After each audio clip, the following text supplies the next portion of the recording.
Hello and welcome back. Today we're going through more world coins. These are coins that have kindly been sent into my PO box. Firstly, we're going to have a look at Numista. Numista is the website I use to log my coin collection on. I get all the details for the annotations from Numista. I'd highly recommend you give it a go. It's an invaluable tool I've been using for many years. Now, I'm not sponsored or incentivized to send you across to Numista.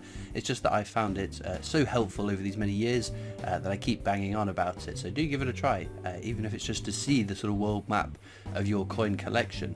We'll return to the screenshot at the end of the video, but it's time to look at some coins. So we're going into a giant bag that has been sent to me and added to over many years by my good friend and fellow coin tuber Robert Roberts. Robert's Coin Adventures. We start with, oh, this looks familiar. 1973. A rupiah? Is it Indonesia? 100 rupiah? There we go, we worked it out. Not bad. It's a lovely design, this sort of building, temple, I'm not sure, but a lovely start. It's Indonesia, not a country I've got all that many coins from. And then we're hopping across to Ireland, 1975, 10 pence.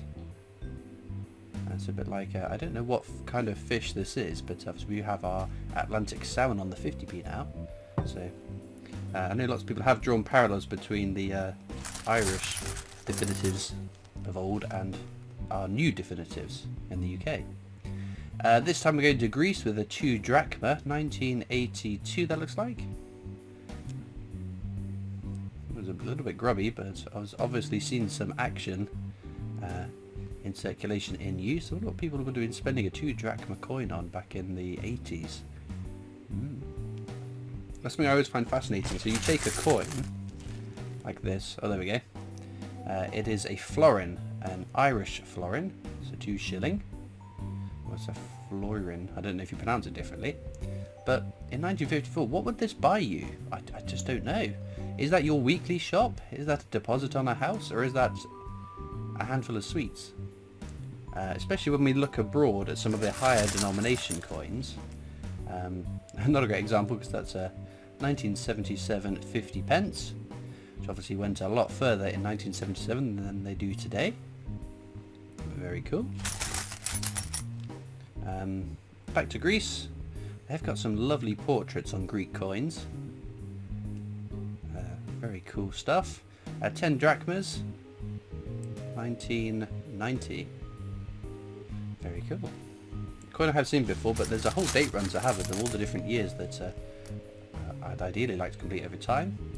And back to Ireland, 1978, another 10 pence. Staying in Ireland, 1990, we're getting quite modern now. We've got a punt. Very cool. See what I mean? There's all these different animals on the coins, which I guess does somewhat draw parallels with the definitives that we have, which I think is quite cool. I like the idea of having animals on coins. I think they're very cute. Well, this is a little bit smaller. What is this?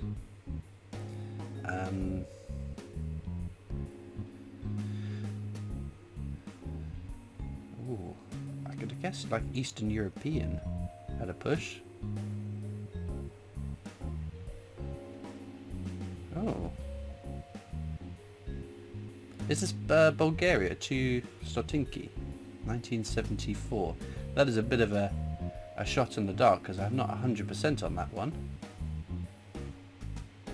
Be one to definitely pick up in the edit. That's why I like doing these videos so much. When I'm doing the editing, I can learn. It's just about trying to remember what I've learned because that can be a bit tricky. Going to Jersey now, 1968, 10 pence. See, Jersey still issue their own coinage, which is pegged to the value of the UK currency, but is separate, so shouldn't be in our mainland UK change, but as we all know, they do turn up from time to time, but they're quite cool because Jersey's a small place, so they don't tend to mint an awful lot of coins. Unlike Ireland, it would seem, which we're getting loads of coins from for today. Another 10 pence, 1976.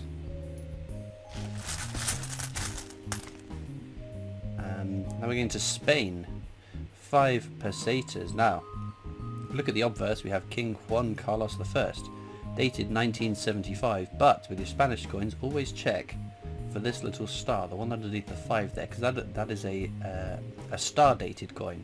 So the date on the obverse is not the date specifically that this coin was minted. It can be, but it isn't always. The year of minting is in that star, which with the naked eye looks like 1978.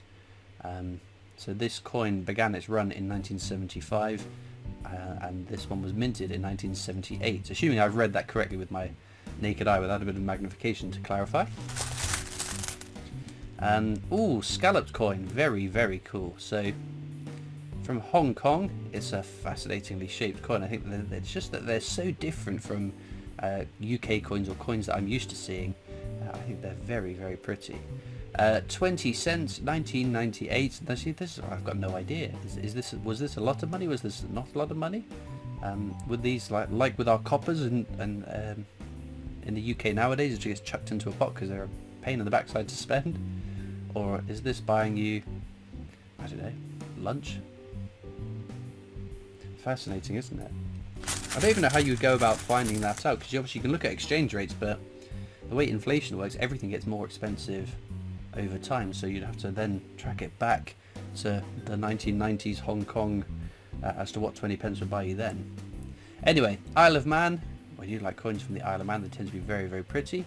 10 pence, again similar to Jersey, don't mint as many coins as the UK, it's its own currency but pegged to the UK, the value of the UK currency.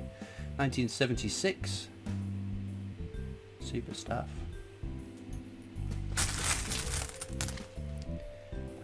Against the USA now, with a 1 cent piece. I know you call them pennies in the US, don't get angry, but you put 1 cent on the coin, so I'll call it a cent.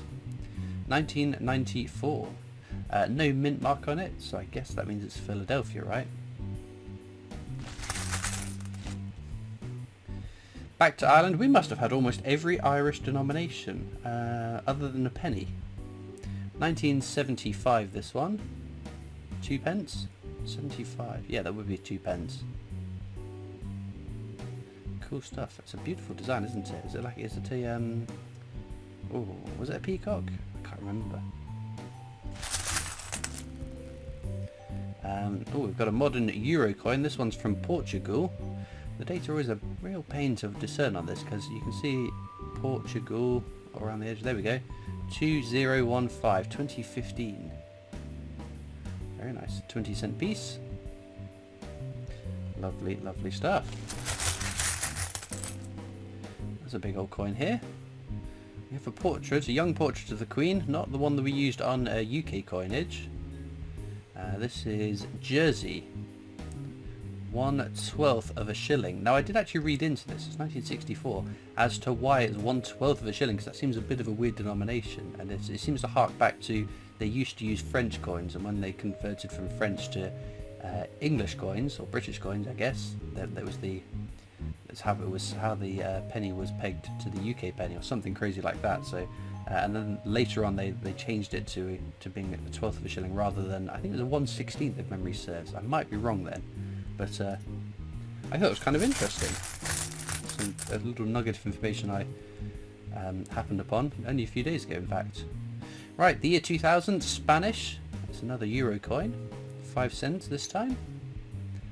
So I am very envious of people that can get their hands on euros on a regular basis, because all the different countries, the different years, the different mint marks with some countries, it is quite a vast collection to get all of the different circulating euro coins. 10 cents. Nice little flowery pattern. What country is this from then? Like Singapore? Malaysia? Oh, Jamaica, not even close, dear me. 1969. Very cool coat of arms there. Okay. Got that one very wrong. Worth a punt though, isn't it? Because sometimes it's right.